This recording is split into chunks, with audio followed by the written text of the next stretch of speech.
Welcome to the Salt Circle Podcast. My name is Hank, and with me is Ben. Yeah. Hello. Hi.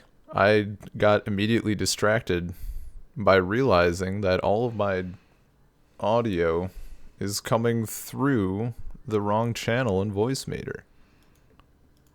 Well, at That least sounds for bad. actually, it's just a Discord thing. Do you need to start over? Nah, we'll do it live. Okay. Do you have a fun story to segue into our topic? Not really. Well, that's Really. disappointing. I mean, I saw this movie last year, and it's my favorite movie from last year. But it was about halfway through watching the movie, before it was even over, that I knew we had to do it as an episode at some point. Yeah. I was So if people don't know, our episode this week is on the movie Sorry to Bother You. It's a written and banger. directed by Boots Riley. Yeah. So I was gonna watch this. Like, you sent me the file like 1,000 years ago, and I don't know. You know, it's one of those things. Like, I kept forgetting I had it. First off, and it's not called that. Like, the file is called STB, and I kept forgetting what that was. And of all places, I ended up watching it on the plane ride. I forget if I watched it from or on the way to Russia, but I watched it on the plane.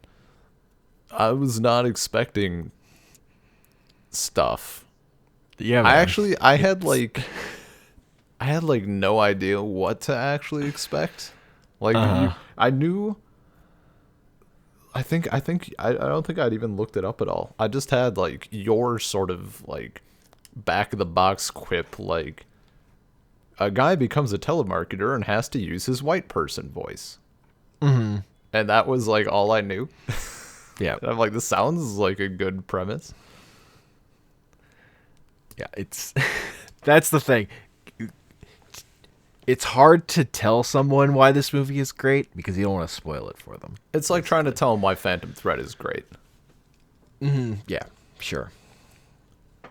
It's similar that way, and just like wild shit's gonna happen, and I don't want to fucking even give you a hint that it's happening. You should just watch this. Yeah. Oh, for sure. Where do you want to start? I think we should start with sort of the setup.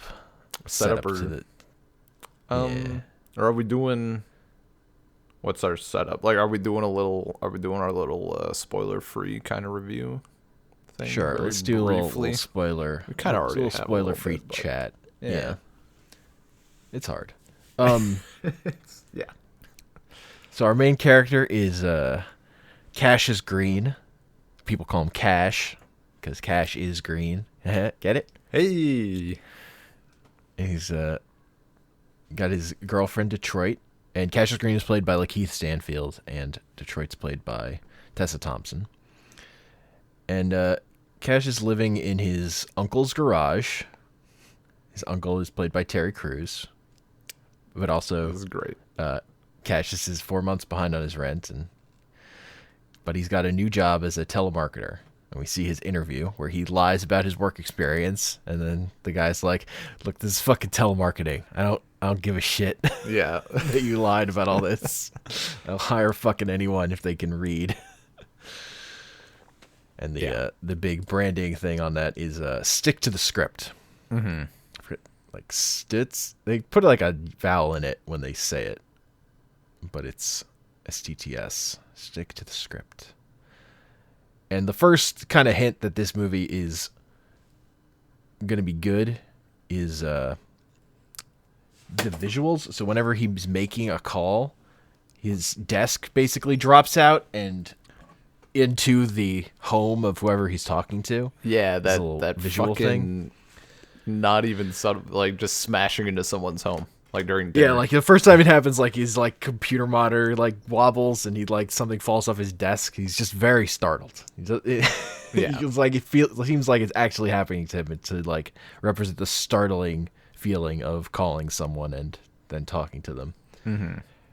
And that's like the first thing I would say about this movie that's like makes it worth watching is like the visual style to it. It reminds me a lot of like fucking Terry Gilliam movies in some spots, like Okay. Brazil.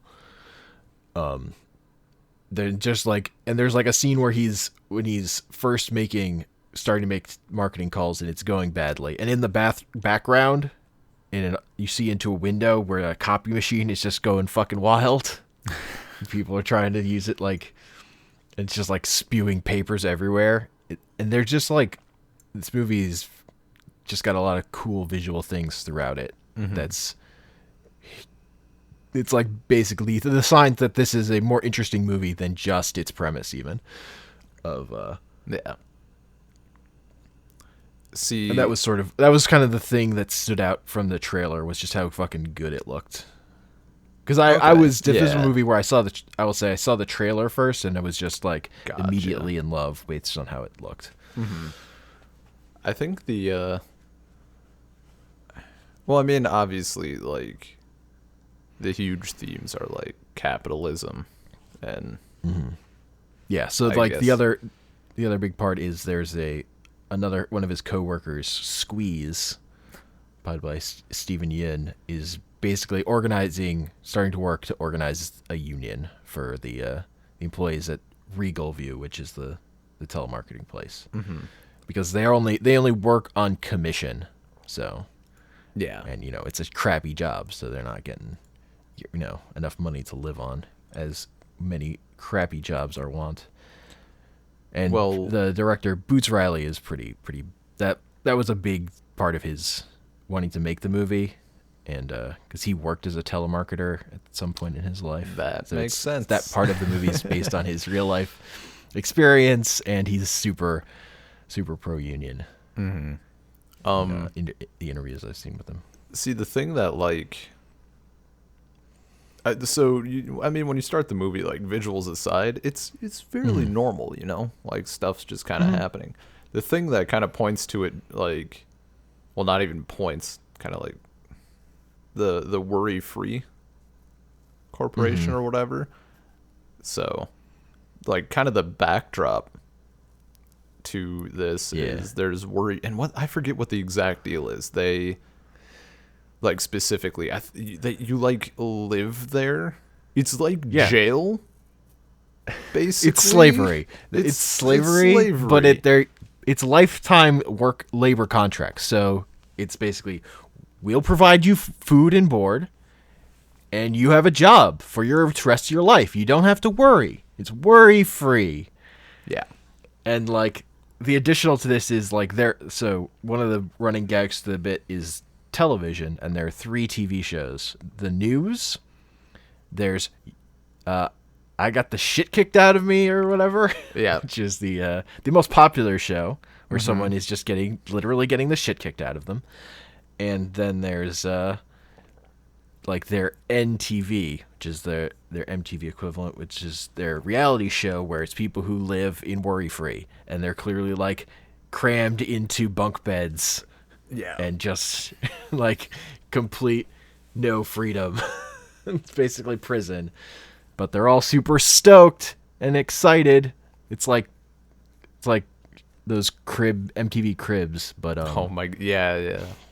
it's MTV Cribs, but it's just like a bunk bed and people in uniforms, because they're wearing blue and yellow instead of orange. Mm-hmm. It's just, and they're not. It's not subtle about that this is slavery. It's super explicit. really they call in your it face. slavery a lot. It's like there are like articles like Congress clears worry free of any slavery accusations, and there are lots of like I think the second thing you see about worry free is giant protests on the news. Yep. Well, I mean, which Yeah. obviously. Yeah. It turns out some people are worried.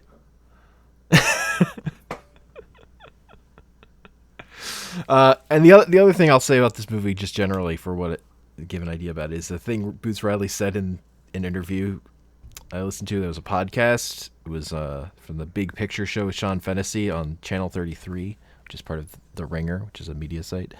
And the thing he said was, if I ever make any art that's just one thing, shoot me in the head.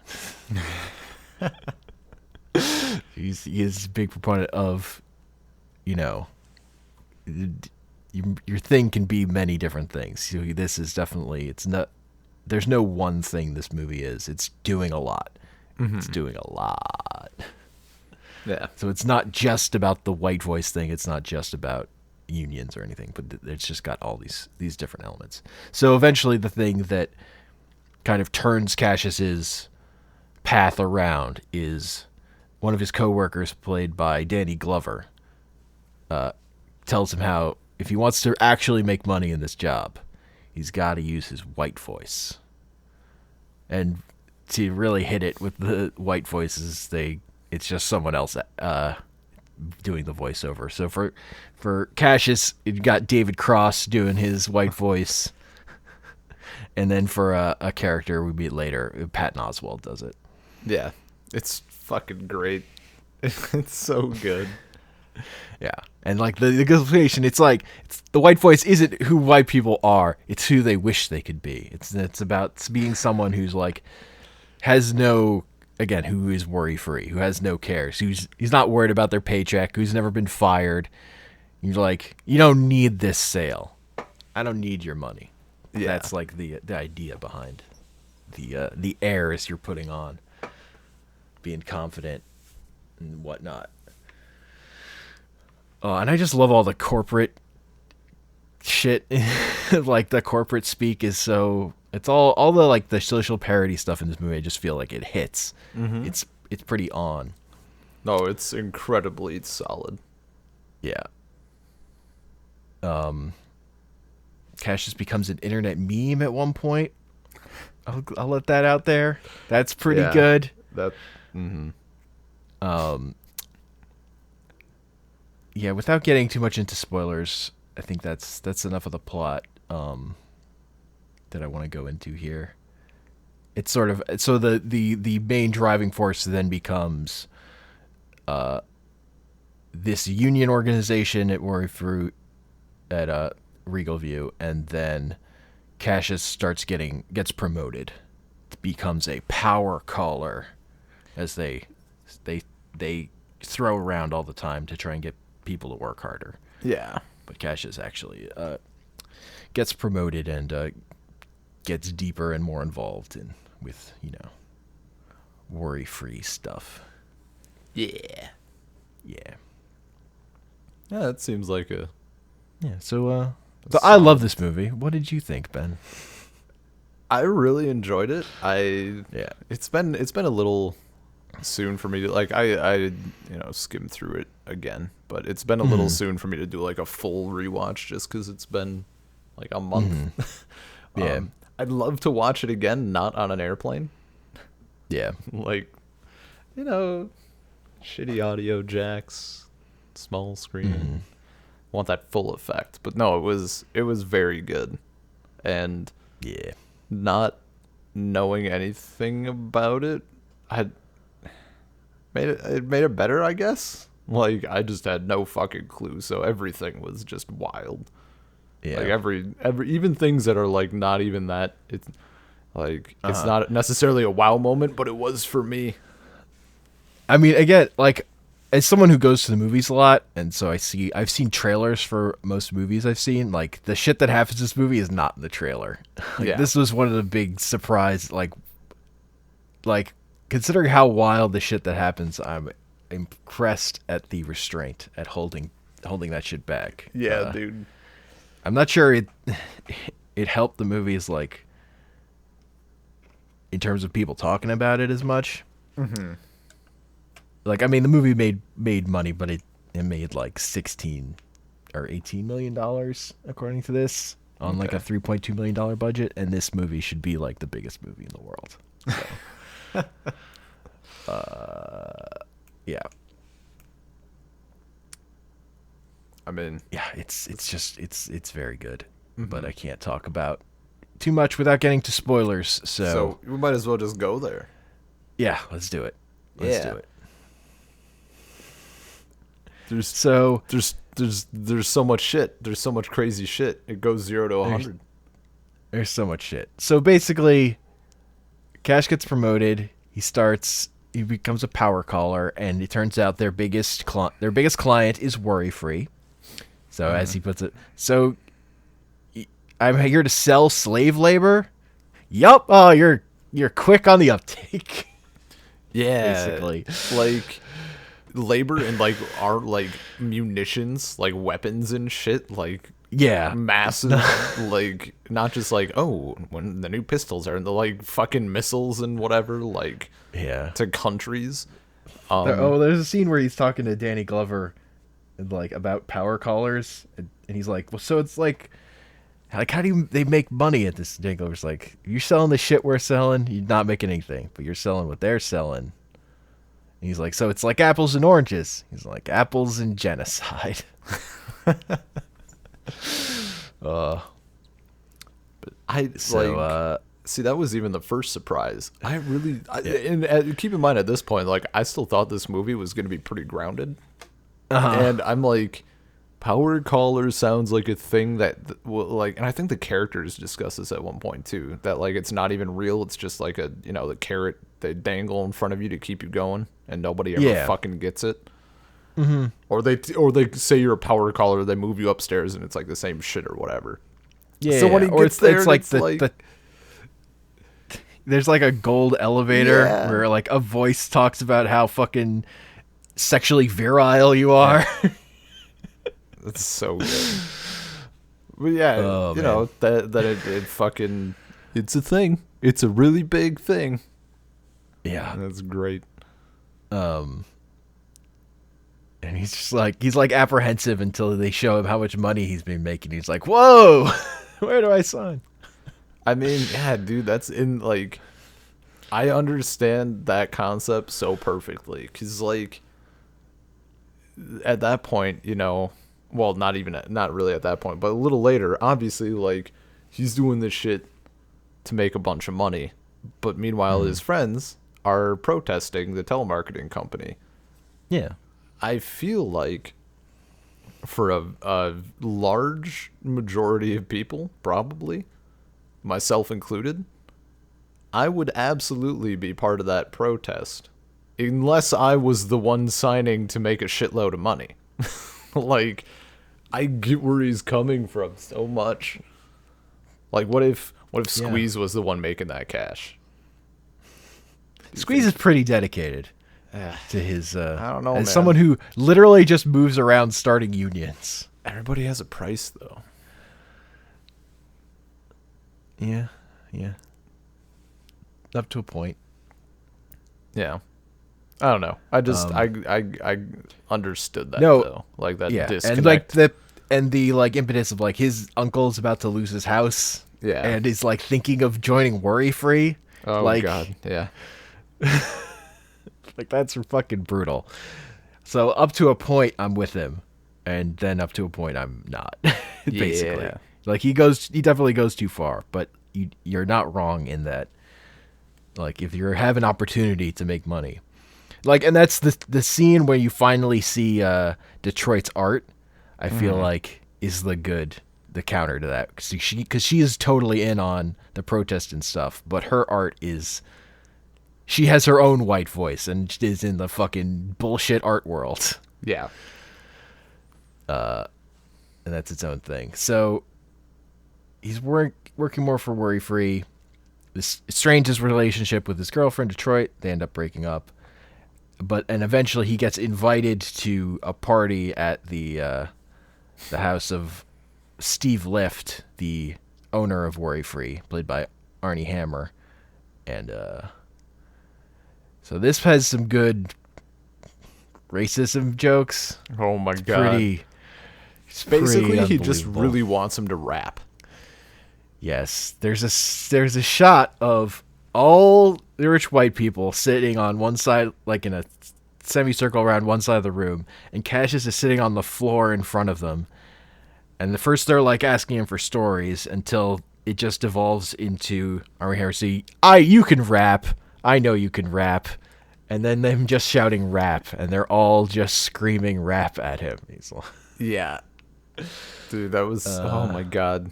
It was so it was like the perfect amount of really fucking uncomfortable. yeah. But like that like well, cuz at first Steve Lift is like I thought Steve Lift was asking about stuff, and then it like transitions and he's just sitting in front of everyone. Well, first he's telling a story about how he machine gunned a rhino in the face. Right. And Yeah, as you do. stuck a gun out of somebody and like emptied clips into it, and you see like he's got it up on the wall and it's like just torn up because he machine gunned it in the face. But then he's just like, oh, did you ever pop a cap in someone's ass? Like they just like it's rough. Yeah. He's asking, but yeah, then he has to go rap, so that cuts to him standing in front of him awkwardly. Where first no, it's just so it's like he's got no ability to rap. He's like, my name is Cash, and someone in the crowd shouts, "Smash!"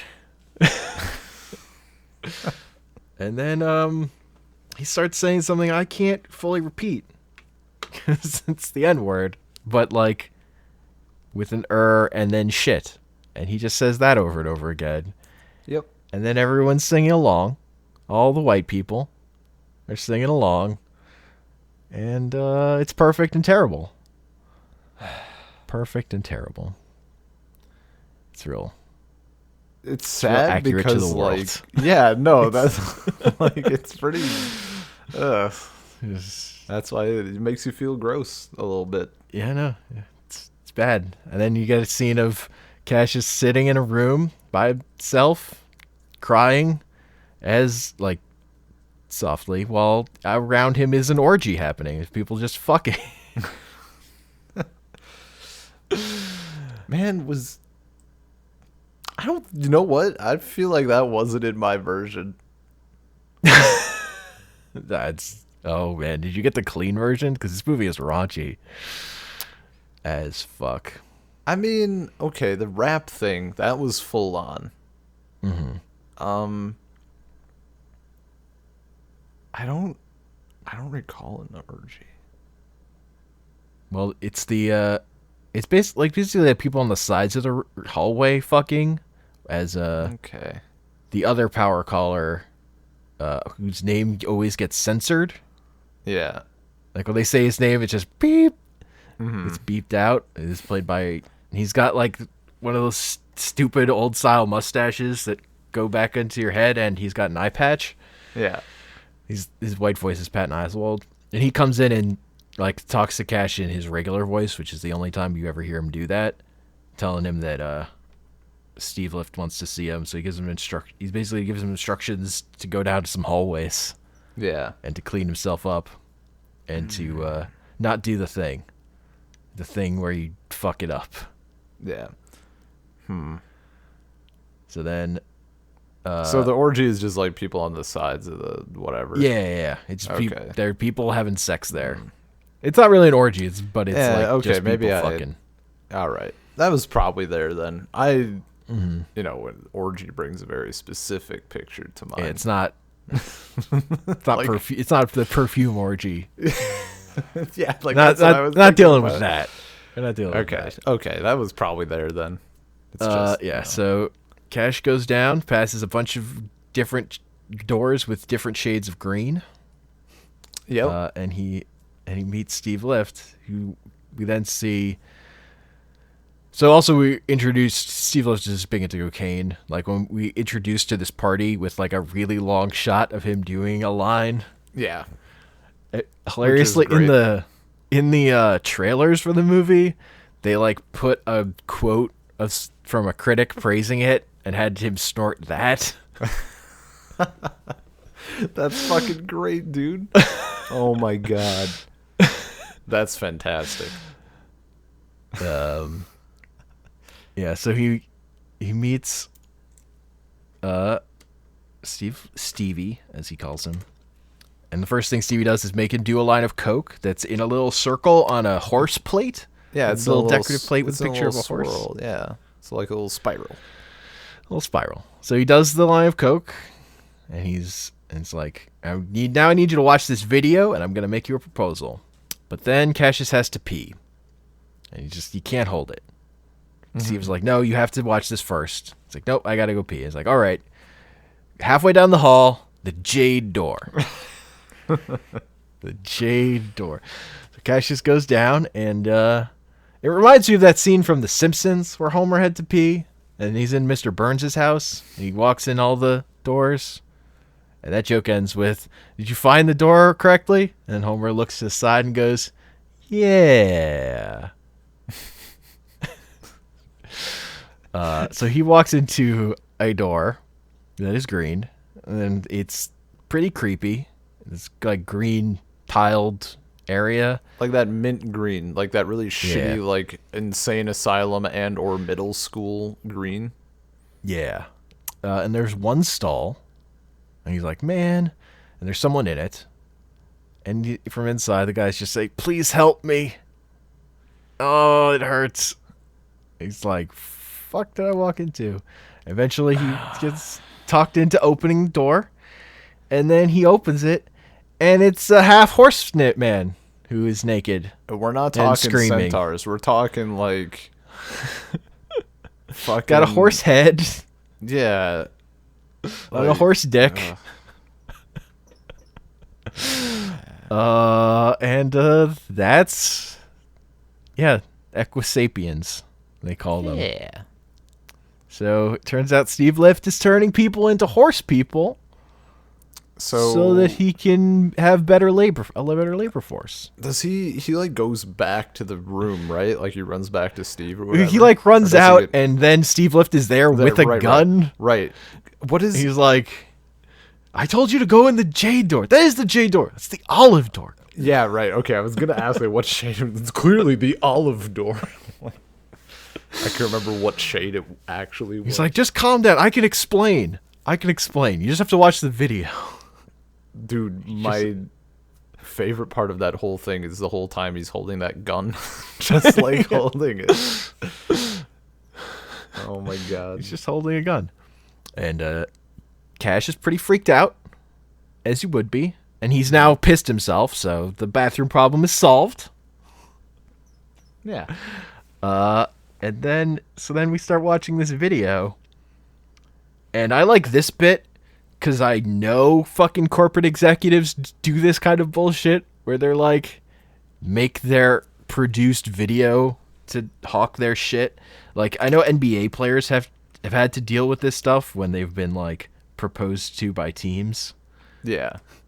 And this video sort of starts with, we got basically stop motion characters, stop motion pre-humans, and our narrator is a female stop motion pre-human whose boobs are wiggling all over the place. It's just creepy. Yeah. And like, man. That explains about, it's all about tools. It's all about augmenting people into horse people that are stronger and more obedient.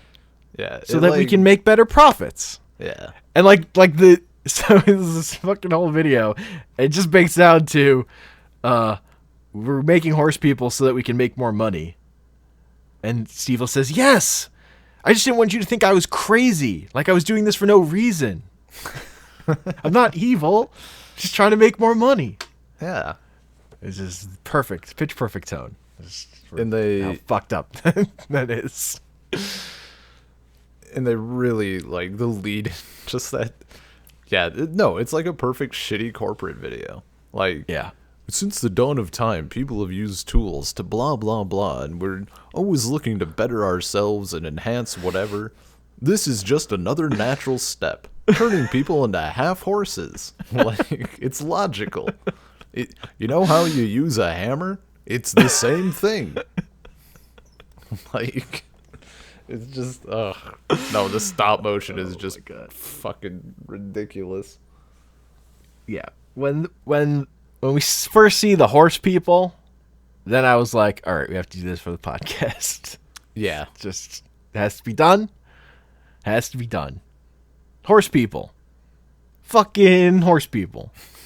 It's like all I want to shout at people when they watch this movie, but I can't. I hold back. I mean, you have to. I have to. It's only right. I can't spoil the horse people. Dude. But see, and it was like, it hits at the perfect time, too. You've been watching the movie for like an hour. Yeah, no, an hour it's 10. It's so in there. And then kaboom. I was like, yeah, this movie's pretty good. Like, Hank was really fiending on it, though. Like, it seems okay. Oh, fuck. Oh, I get it. Yeah. Horse people. And so Steve Lift's proposal is for Cassius to become the Equisapien Martin Luther King who works for him. Such a basically the great concept. The the social organizer and the voice of the people, the horse people, but who's being paid by the person who's making horse people. Yeah. And working for them. So, and he's like, I just want you to see what I'm offering. And it's a note that says, I offer you $100 million, smiley face.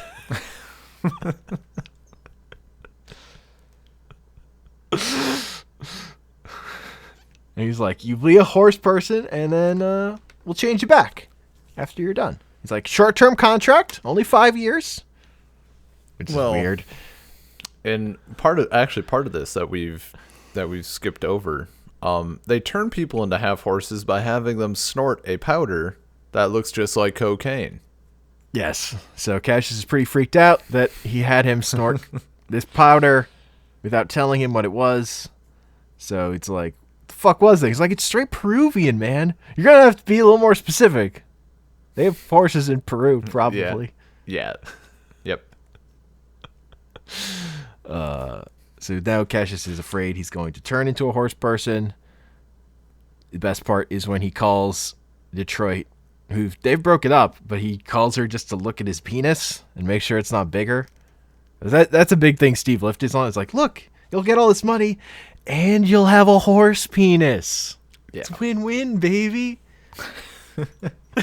And the whole time, this entire time, he is also still holding the gun. Yeah. He tells him to sit down a couple times. It's so good. It was just a really good, the whole thing. Well, if you'd watched the video, you wouldn't have been so freaked out. Like, you would have understood. Yeah, okay. The video explains everything. It's just about making money. It's fine. Oh, my God. I love it. It hits that. It's so correct. Yeah. In its satire. Yeah, so then Cassius has now had a change of heart. He's definitely done being a power caller, and he starts thinking about how to, get the word out about the horse people shit. And eventually he goes on, I got the shit kicked out of me. Well, he had dropped his phone. Yes. In the bathroom. So Detroit got a call from him in the middle of the night and just didn't answer it. And they watched the video, and it's a video of the horse person saying help, and Steve Lift saying, well, just turn him into glue. Yeah. Like a real compassionate person. Well, dude, it's just business. I just didn't want you to think I was crazy.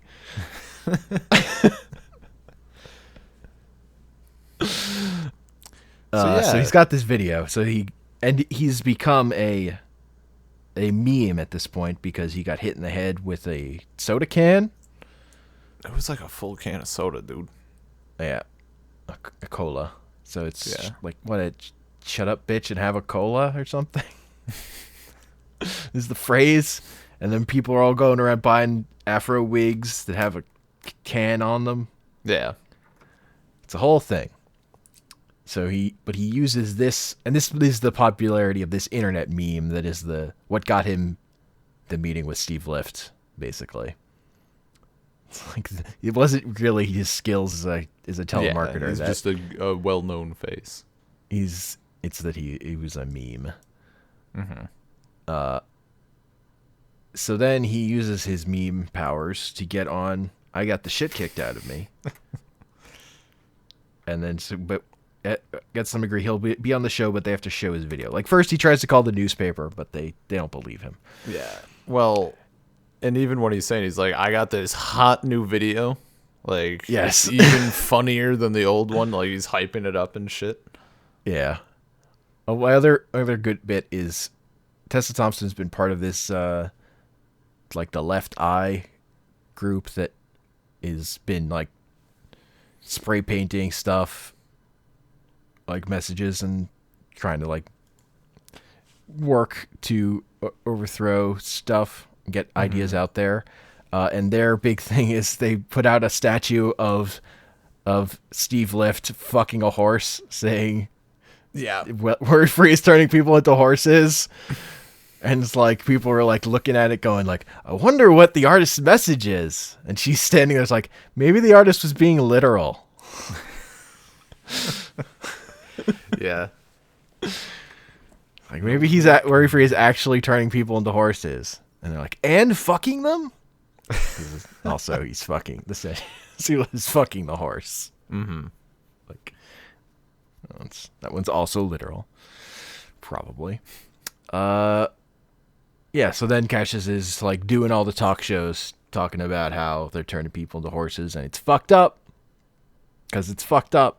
But nobody really cares, and Worry Free stock goes through the roof because of, the news that they're going to have this cheaper labor. Yeah. Cheaper, better labor. Cheaper, better labor. So it doesn't really work. Turns out you expose the shit, and people can't deal with it, and they just can't deal with it. They don't call their congressman, which also feels accurate. So then the final plan is he goes back to his friends, and they organize to actually stop people from breaking the picket line this time. Mm-hmm. To stop the power callers from getting in the building, which they've been having like guards push through every time. Yeah. So everybody in the strike dresses up in the outfit of the meme. They all get their meme hats. They're all afros with Coke cans in them, and they're shut up, bitch, and have a cola shirts. And they set up Tessa Thompson, Detroit's like statues she had from her art show to like actually block the door. And Cassius goes and talks to his friends from high school who were on the football team, who still just play football every all the weekends. There's like a good bit. It's like he's talking about stuff from high school, and they're driving by. He's like, look, there's the guys from the football team in high school. They still just play football every day. They're stuck. And they're like, they're friends. They're still together. It's cool. Yeah, that's the message. So they get them to help, and also he's gone, and there's a scene of him breaking into Steve Lift's house, but we don't really see more than him using the code from the video on the door, because they use the same code in a lot of places. The code, like, there's a bit about getting into the VIP room at the bar, and it's like the code today is this, but it's that same code every day. And also the VIP room when he goes in there sucks. Yeah. Yeah, so that ends with him getting knocked out during the riot break. Basically, a riot breaks out as they bring in more troops after the initial wave gets stopped, and Cassius gets knocked out, and he wakes up locked up in the back of a truck as he sees like more fighting happening, and eventually you see the horse people showing up and kicking ass and like pushing cars and throwing people up in the air. No, people are just getting fucking wrecked because it turns out you created these like superhuman horse hybrids, and now they're kicking your own ass. Yes. So then they let Cassius out, and the horse guys are there, and he's like, "Hello, I am Cassius, thank you." And he's like, "Yo, I'm from Oakland. It's fine." Yeah. That's straight up like same struggle. And Equisapien's out. Yeah. One of those holding a baseball bat. Fucking roll out. So then we've got our happy ending where Cassius kind of is going back to working at the regular telemarketer level with the newly formed telemarketers union. He's sold off his fancy place. He's got back together with Detroit. He's living in his uncle's garage again. Although now it's decorated with all this stuff from his fancy apartment. Yeah. He had that stuff. Yeah. He makes good with his friend by giving him his old car. Oh, I love their fight early on where they're just like, "I hope you have a good day. I hope you have a great year." You just keep like it's like just escalating with saying how well they hope it goes until it gets broken up. It's such a good fight. Yeah, so and then as he's closing the door, he starts screaming and holding his face, and he's turning into a horse person. Yeah, his horse nostrils. Credits. And then we get title card, and then we get a scene of the horse people going to Steve Lift's house and breaking in and screaming, and then just, credits. You just know he's fucked. Like, there's no other outcome. He's going to kick the shit out of him. This movie was so solid. It's so good. Like the writing is on point. All like everybody's delivery of their lines is on point. Mm-hmm. Like it's so incredibly well put together. And there's so many little details, like Detroit's earrings throughout the movie are so fucking good. Yeah. She's got her murder, kill earrings. She's got her dick earrings. Yep. She's got her electric chair earrings. Oh, they're so good. Murder, kill. Kill. That's so good. And because Boots Riley had been wanting to make this movie for fucking years. Like he actually, because he's the head of the musical group The Coup. And they made like a concept album that is the story of this movie years ago because he thought he would never get the movie made. Mm-hmm. So that's crazy. You can tell he's like put a lot of work into it and it shows like the amount of attention and stuff. It's just it's so well done. And basically what got the movie made was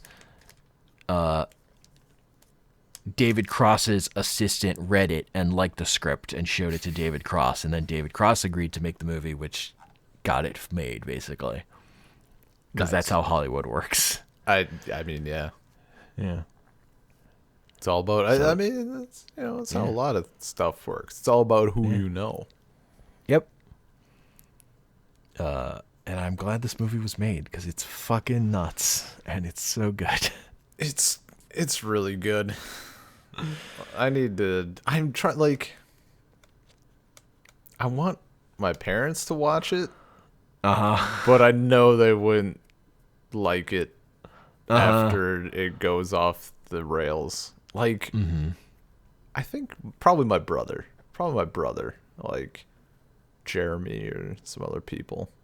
Yeah, I need to spread the joy. Yeah, it can be a little tough because it's not, you can't say the thing. Yeah, I mean, honestly, it's still like just enough. Like, yeah, this black guy uses a white person voice. Like, he finds his white voice, but it's like, a white voice. It's not just him doing a little like, Yeah. well, Wall Street Journal is fantastic. Like it's a totally different like that's probably enough as an initial selling point. And then after like honestly, as soon as you turn the thing on, it kind of sells itself unless you have no taste. I think also showing someone the trailer is a good way. Like the trailer is really good. I was super excited. This was like the movie I was the most excited to see around the time it was coming out, just because the trailer was so good. Nice. And then it blew me away even from that, which is pretty rare. Yeah, there's so many good little videos, like Terry Crews's character saying like, all this stress got my diabetes kicking up, and he's got like this Jesus necklace, and he like twists the head and his diabetes pill comes out of it. There's just so many little details. It's just so everything. There's like there's a line on the mirror about like enough money to buy 4 white babies. Oh no. It's like, fuck. That I think the part that like it you've seen all or most or some of Black Mirror? I've seen none of Black Mirror. I've seen a couple episodes. Have you seen the one with the stationary bikes, the cycling? Okay, I think that's like season 1, or like one of the real early ones. They have a show on that, and it's like the same sort of like dystopian bullshit. People just are biking on stationary bikes to create energy, and they just do it all day until they go to sleep. And you can watch these little like shows, and you basically have a really shitty form of like America's Got Talent or The Voice or whatever. Yeah. Porn, or essentially whatever, like I got the shit kicked out of me. And except it's like just fat people, like they're just pushing fat people over and stuff. And it's like I don't know. I don't know what it is. That stuff, like, that show makes me so uncomfortable. Like those like that concept of a show. Probably because like deep down I know that would be more popular than it should be. Yeah, I love the scene where they introduce I got the shit kicked out of me, and Cassius and Squeeze are there, and Squeeze is like, what is the world coming to? The people are into this. And then fucking Danny Glover is over here like, I fucking love it. Something about seeing someone get the shit kicked out of him just makes me happy. And I got the motherfucking t-shirt. He rips his shirt open, he's got the t-shirt underneath. Oh, it's so good.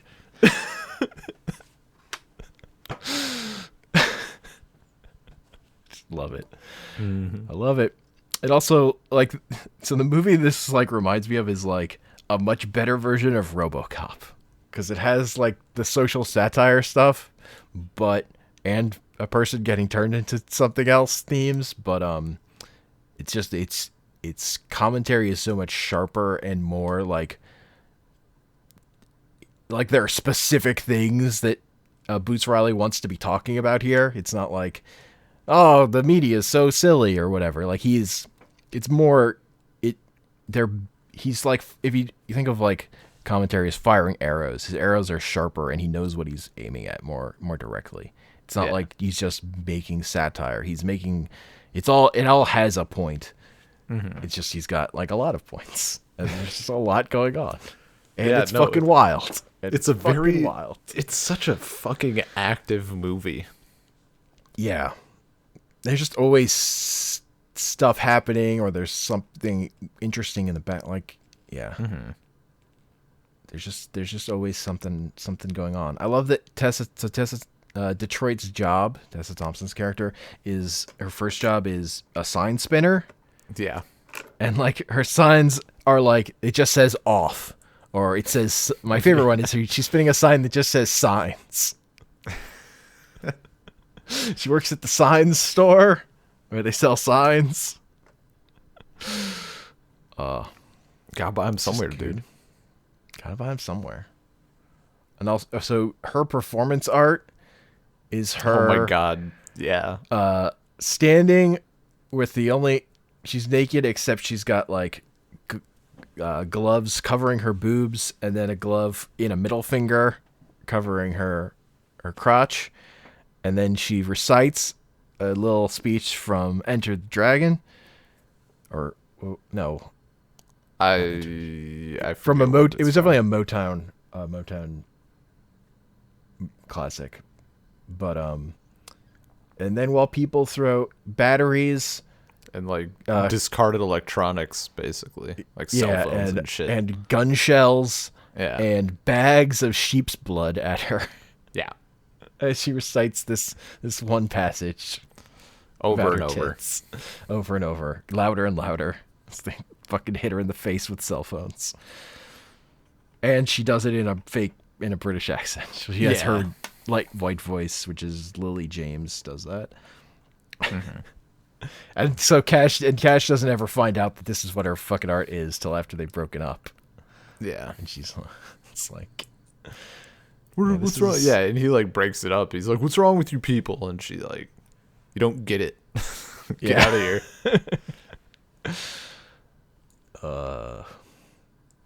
It's good. It's good. I like that it's got room to make fun of the art world too. Yeah, yeah. No, he fits. He fits a bit of everything in. I'm excited to go through it a second time, just because there is so fucking much, There's so much. and especially And after like, I don't know, after the first time going through, you're blindsided by the horse people, and everything else kind of takes a back seat. Yeah, that's fair. Dude, and I was watching this on a plane too, so I'm like looking around. I'm like, are people like fucking judging me right now? Like, this just got really weird. It's like when the fucking video started, I would have been like, you're gonna interpret this incorrectly for what this, because this looks bad. Yep. This is rough. Oof. God, that stop motion video. It's so good. Like, and there's like that scene, like when Cash is has got the job and he's kind of moving out of his place. There's this scene where him and Tessa Thompson are like making out and having sex, and like everything in his apartment is like transforming, and like like you see a TV like folds open and then another TV like pops out, the way they like and it does it with like lamps to show his like worlds transforming as like in like a little montagey way, as sex is happening in the background. It's good. It's a good movie. Yeah. It's got it all, man. It's got It really does, honestly. Like, you know, go watch the movie. yeah.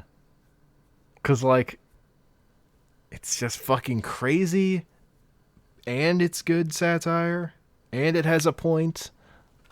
Like it's all over the place, but it's all, Yeah, for how vision.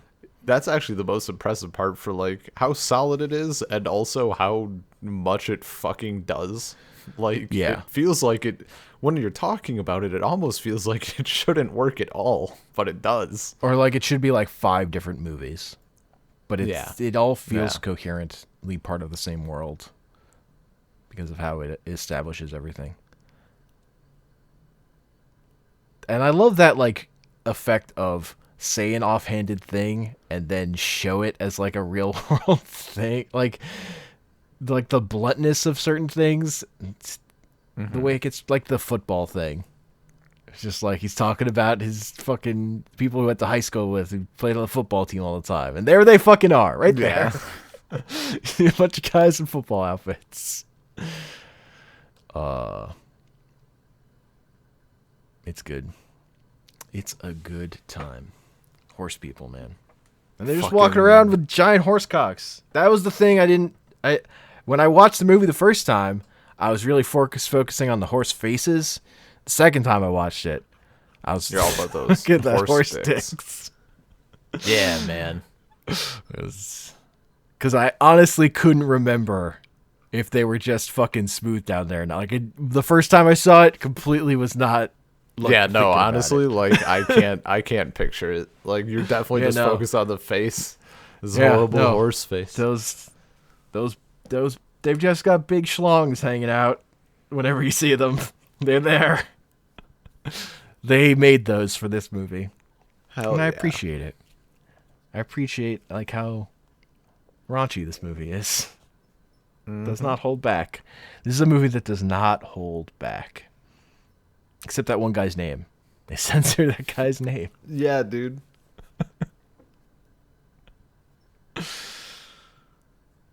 Also, I love Cassius's fucking photo of his is it his dad?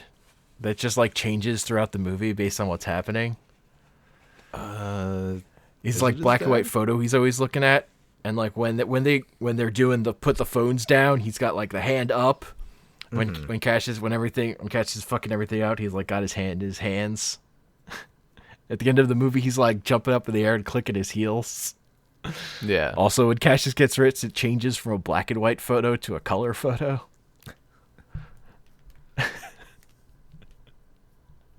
Just good little details, man. Mm-hmm. Good little details. Oh man, when Cassius makes his fucking first power caller call, and it's to a guy who's on the toilet.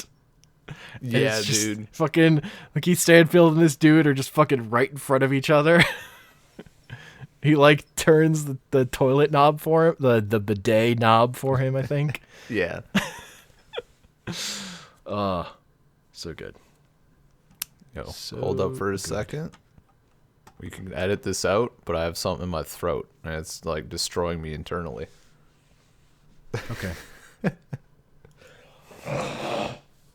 Well, Ben dies. I think that's a podcast, so I'm just gonna read the credits here. You can email us at saltcirclepodcast@gmail.com. Find us on Twitter at saltcirclepod. We're on iTunes, Stitcher, Google Play Music, and Spotify as Salt Circle Podcast. You can find our episodes hosted at anchor.fm/saltcircle, and I'm on Twitter at Comic Panels.